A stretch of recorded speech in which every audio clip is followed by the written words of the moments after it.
Our first question today, our first submission comes from at Real JB Music on Instagram, who says John Cena's farewell tour is a D plus at most. Wow, just wow. When they did the WWE Unreal Netflix series, Triple H was talking to John Cena and he said to him, look, I'll do whatever you want me to do because it would be pretty hard to mess up a career this long. But Dez, has Triple H somehow managed to mess it up?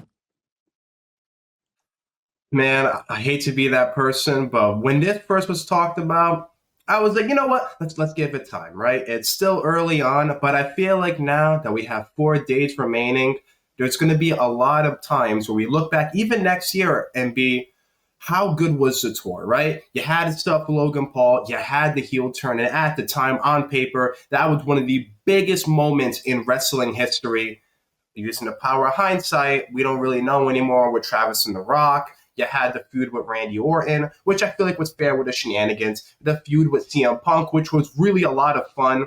You had the match with Cody Rhodes at SummerSlam, and then the heel turn.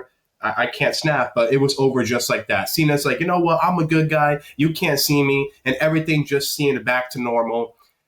I don't know. To me, it feels almost like a missed opportunity. But then again, if this is John Cena's call, then who am I to say it's a bad tour, right? It's literally in his image. Triple H has said multiple times that John Cena has done so much for World Wrestling Entertainment that if he wants to leave in his own path, his own shoes, this is the way it is. I'm just a fan, and I got to be honest, I'm not the biggest fan of it, but we're just going to have to wait and see what these next few months bring. I want to throw it back to you guys. What do you guys think about this tour overall? Well, I'm going to be honest, Des, I have a lot of thoughts on this one, but before I get into them, I want to find out what Ant you thinks. Ant, what's your take on this? Woo, this is tough, man, because there's not too many things that you can look back and say, okay, this person got a farewell tour, this person got a farewell tour. But the most recent one that I can think of for a person who got a farewell tour and it was done correctly was Sting's farewell tour in AEW. Now, I am not a Darby Allin fan. Everybody knows that. But putting Sting with Darby Allin and the magic that they made in those couple matches was beautiful. And I believe that WWE is doing John Cena's retirement tour wrong. There will be no John Cena slander in 2024. And December 13th in Washington, D.C., I cross my fingers that I'm there. And I want to see his last match. And I just you have to end it with Brock now. You can't have Brock come out and destroy him like that. You know, it's got to be like a Rocky movie at this point. You know what I'm saying? Rocky got destroyed by Apollo Creed in the first one. And then the second one was all about Rocky learning how to fight that style and coming out and prevailing and getting that huge hero moment at the end. So I think you can save it, but everything before has been a little, as MJF would say, mid. So, I mean, fair enough, but I have to say, Ant, if Brock Lesnar is his final opponent, I am going to lose it. I am going to lose it. You can put over a talent who could be in this business for the next 10, 20 years. If you do it with Femi, it could literally be 20 years. If you do Guns for 10 years. No one needs to put over a talent on their farewell tour. It's not the Braun Breaker welcome in tour. It's the John Cena farewell tour. It is all about John Cena. That's like someone coming to your birthday and taking all your presents. Well, I don't know if it's the same thing, really. No, I believe that when you leave this business, you should pass the torch. And to your point, yes, Sting won his final match, but it was a tag match, and he put over Darby Allin, really. Darby was the one who he passed the torch to. You know what, man? I don't think we have people to pass torches, right? Undertaker is a torch passer. John Cena doesn't want a Legends role. He doesn't want to be a torch passer. John Cena has given everything to this business. And once again, if it wasn't for Stephanie McMahon, we wouldn't have a John Cena. So congratulations on her getting into the Hall of Fame. Absolutely. Yeah. There's no reason for John Cena to put over anyone else. He tried with Austin Theory. He tried with Solo. Like, John Cena has done that. Now let's just give the man his roses and let him ride off in the sunset as he should.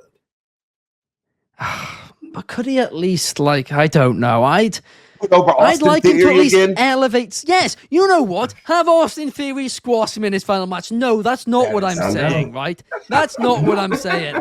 But you can do something at least, right? But Shard does agree with you here. He's saying he doesn't need to pass the torch to anyone. He can, very simply win in his final match. And fair enough, but just not Brock, right? If he wins against somebody else, okay, not Brock. He says that they're not tribalistic, but it doesn't feel like WWE cares about anything since they hate the money. Since they got that money. DCX Warlord says TKO just hates the fans. Justin Fleming says, yes, they effed up his retirement tour. And Fernando says the retirement tour has been very confusing. And Christopher Leclerc, thank you very much giving us some praise, giving us an A. We appreciate you, Christopher. Ben Corbett saying, for something that was announced last year, the planning has felt like it was a bunch of ideas thrown into the microwave, and we are now seeing the end product. One times key storyline to bring in the next big face of the WWE. I'm going to be honest, guys. I think this John Cena retirement tour has had great moments. There have been great matches. That 2-week CM Punk feud was exceptional. The Randy Orton match, exceptional. The second Cody Rhodes match, absolutely brilliant. And even the Logan Paul match, even though I wasn't a fan of it happening, was really entertaining as well. But from a creative standpoint, right, I think that is just John Cena turning absolute BS into gold. I think Cena deserves the praise for all that stuff being good, because I think this has been just creatively one of the biggest nightmares, the biggest monstrosities of the Triple H era so far. It has been miss after miss after miss, and to Ben Corbett's point, they had a year to build it, and they did not. Yeah. 2 months ago, we were on a Mailbag Monday, and someone asked about Triple H and his bookings, and I said Triple H needs to give some of the creative over to Paul Heyman. And you people, I'm looking at every single one of y'all out there watching right now, came at me in the comments. I was called all kinds of names. I was fat. I needed to go touch grass. Now look at you. Now look at all of you talking about how terrible Triple H is doing. No, but when I said it, everybody had a problem. All you need to go touch grass. All you need to get out of your mom's basements, go out there and understand what wrestling's about. Because that was for you guys. My kids read those comments. They laughed at them too. But some of them were really funny. Some of them were really creative. Some of them were really funny. But when I said it, oh, no, you don't know what you're talking about. Now, all of y'all are seeing it. You know what, and everybody suddenly has got on the same thought wave that you were on, right? They all owe you a massive, massive apology.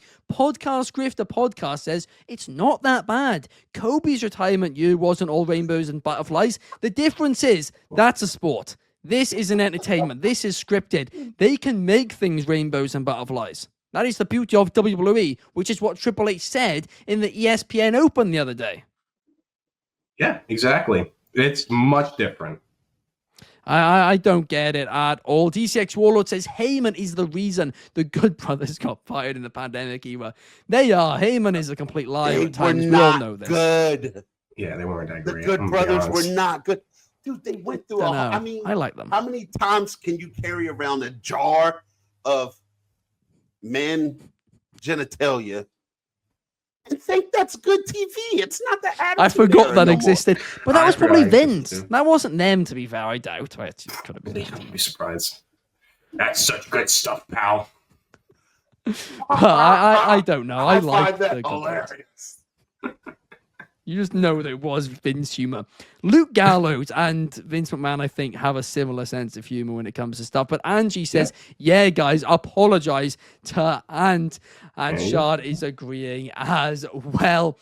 But, guys, well, Fernando disagrees over that Good Brothers comment.